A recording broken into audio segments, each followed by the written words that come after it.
ಪ್ರಮುಖವಾದ ಬೇಡಿಕೆ ಪಟ್ಟಣ ಪಂಚಾಯತಿನಿಂದ ಗ್ರಾಮೀಣ ಪ್ರದೇಶಗಳನ್ನು ಕೈಬಿಡಿ ಅಂತೇಳಿ. ಏನು 2020ರಲ್ಲಿ ಏನು ಪಟ್ಟಣ ಪಂಚಾಯತಿ ಘೋಷಣೆ ಆಗಿದೆ, ಅದರಲ್ಲಿ ಏನಾಗಿದೆ ಕೇಂದ್ರ ಗ್ರಾಮೀಣ ಪ್ರದೇಶಗಳು ಸೇರಿಸ್ಕೊಂಡು ಮಾಡಿದ್ದಾರೆ. ಆ ಗ್ರಾಮೀಣ ಪ್ರದೇಶಗಳ 5 ವಾರ್ಡ್ಗಳನ್ನು ಬಿಟ್ಟು ಪಟ್ಟಣ ಪಂಚಾಯತ್ ಮಾಡಿ. ಇಷ್ಟವರೆಗೆ ಚುನಾವಣೆ ಆಗಿಲ್ಲ ಅಲ್ಲಿ. ಈಗ ನಾವು ಹೇಳ್ತಿರೋ ಅದನ್ನು ಮಾಡಿ ಅಂತೇಳಿ ಈಗಾಗಲೇ ಜಿಲ್ಲಾಧಿಕಾರಿಗಳು ಅದು ಸರಿ ಹೇಳಿ ವರದಿಯನ್ನು ಸರ್ಕಾರ ಕೊಟ್ಟಿದ್ದಾರೆ. ಜಿಲ್ಲಾಧಿಕಾರಿಗಳು ವರದಿ ಕೊಟ್ಟ ಮೇಲೆ ಮುಗಿತಲ್ಲ ಕಂಡು ಇಮಿಡಿಯೇಟಾಗಿ ಮಾಡ್ಬೋದಲ್ಲ ಅದನ್ನು. ಆದ್ದರಿಂದ ನಾವು ಹೇಳ್ತಕ್ಕಂಥದ್ದು ಆ ಗ್ರಾಮೀಣ ಪ್ರದೇಶಗಳನ್ನ ಕೈಬಿಟ್ಟು ಪಟ್ಟಣ ಪಂಚಾಯತನ್ನು ಮಾಡಿ ಅಂತಕ್ಕಂಥದ್ದು ನಮ್ಮ ಆಗ್ರಹ ಅಷ್ಟೇ.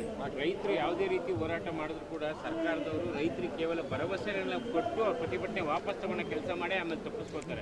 ಆದರೆ ನರೇಂದ್ರ ಸ್ವಾಮಿ ಅವರು ಇದನ್ನು ಈಡೇರಿಸ್ತಾರೆ ಅಂತ ನಂಬಿಕೆ ಇದೆ. ಹೊಸ ಸಚಿವರು ಸ್ವಲ್ಪ ಅವ್ರದ್ದೆಲ್ಲ ಹಿಂದೆ ನಾವು ರಾಜಕಾರಣದಲ್ಲಿ ಇರುವವರು ಅವ್ರನ್ನ ನೋಡಿದ್ದೇವೆ ಕೆಲಸ ಎಲ್ಲ. ಯಾಕೆಂದ್ರೆ ಅವರು ಒಂದು ಮಾತನ್ನು ಹೇಳಿದರು, ಇದು ನಾನು ಭರವಸೆ ಕೊಡ್ಲಿಕ್ಕೆ ಬಂದದ್ದಲ್ಲ, ಇದರ ದಾಖಲೆಗಳನ್ನು ಪರಿಶೀಲನೆ ಮಾಡಿದವಾಗ ಇದನ್ನು ಮಾಡಲಿಕ್ಕೆ ನಮಗೆ ಆಗ್ತದೆ ಅಂತಕ್ಕಂಥ ಮಾತನ್ನು ಹೇಳಿದ್ರಿಂದ ನಮ್ಗೆ ಸ್ವಲ್ಪ ನೆಮ್ಮದಿ ಇದೆ. ಆದರೆ ನಾವು ಇಲ್ಲಿ ಯಾವುದೂ ಕೈ ಬಿಡುವುದಿಲ್ಲ. ಮತ್ತು ಸಹ ರೈತ ಸಂಘದ ಎಲ್ಲರೊಟ್ಟಿಗೆ ಚರ್ಚೆ ಮಾಡಿ ಮುಂದಿನ ಕ್ರಮ ತಗೊಳ್ತೇವೆ.